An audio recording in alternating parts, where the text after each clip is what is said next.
ಗ್ರಾಮ ಪಂಚಾಯತಿ ಸದಸ್ಯರೇ, ಊರಿನ ಹಿರಿಯರೇ, ಶಾಲಾ ಮುಖ್ಯೋಪಾಧ್ಯಾಯರೇ, ಶಿಕ್ಷಕರೇ ಹಾಗೂ ನನ್ನ ನೆಚ್ಚಿನ ಸ್ನೇಹಿತರೇ, ಎಲ್ಲರಿಗೂ ಸ್ವಾತಂತ್ರ್ಯ ದಿನಾಚರಣೆಯ ಶುಭಾಶಯಗಳು. ಆಗಸ್ಟ್ 15, 1947 ಭಾರತದ ಇತಿಹಾಸದಲ್ಲಿ ಒಂದು ಪ್ರಮುಖ ದಿನವಾಗಿ ಯಾವಾಗಲೂ ನೆನಪಿನಲ್ಲೇ ಉಳಿಯುತ್ತದೆ. ಈ ದಿನ ಭಾರತವು ಸುಮಾರು 200 ವರ್ಷಗಳ ಕಾಲ ಬ್ರಿಟಿಷರಿಂದ ಆಳ್ವಿಕೆ ನಡೆಸಿದ ನಂತರ ಸ್ವಾತಂತ್ರ್ಯ ಗಳಿಸಿತು. ಅಂದಿನಿಂದ ದೇಶದಲ್ಲಿ ಆಗಸ್ಟ್ 15ರಂದು ಸ್ವಾತಂತ್ರ್ಯ ದಿನವನ್ನಾಗಿ ಆಚರಿಸಲಾಗುತ್ತದೆ. ಭಾರತವು ತನ್ನ 80ನೆಯ ಸ್ವಾತಂತ್ರ್ಯ ವರ್ಷವನ್ನು ಆಗಸ್ಟ್ 15ರಂದು ಆಚರಿಸಲಾಗಿದೆ. ಪ್ರತಿ ವರ್ಷದಂತೆ ಹಳೆಯ ದೆಹಲಿ ಕೆಂಪು ಕೋಟೆಯಿಂದ ತ್ರಿವರ್ಣ ಧ್ವಜವನ್ನು ಭಾರತದ ಪ್ರಧಾನಮಂತ್ರಿಯವರು ಹಾರಿಸುತ್ತಾರೆ.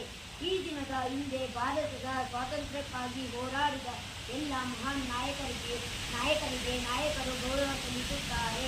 1947 ಆಗಸ್ಟ್ 15ರಂದು ನಮ್ಮ ದೇಶ ಬ್ರಿಟಿಷರ ಆಳ್ವಿಕೆಯಿಂದ ಸ್ವಾತಂತ್ರ್ಯ ಪಡೆಯಿತು.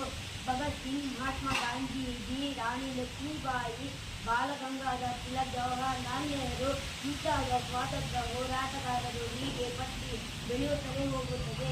ಅವರು ತಂದು ಕೊಟ್ಟಿರುವ ಸ್ವಾತಂತ್ರ್ಯವನ್ನು ಉಳಿಸಿಕೊಂಡು ಬೆಳೆಸಿಕೊಂಡು ನಾವೆಲ್ಲರೂ ನಡೆಯೋಣ. ಸರ್ದಾರ್ ವಲ್ಲಭಾಯ್ ಪಟೇಲ್ ಏನು ಮಾಡಿದಪ್ಪ? ನೀನು ಎಷ್ಟು ಸರಿ ಹೇಳ್ಕೊಟ್ಟಿದ್ದೀನಿ, ಅದು ನಿಮ್ಗೆ ಗೋಡೆ ತಿಂತಾರಪ್ಪ ನಿನ್ನ ಮಗನಿಗೆ.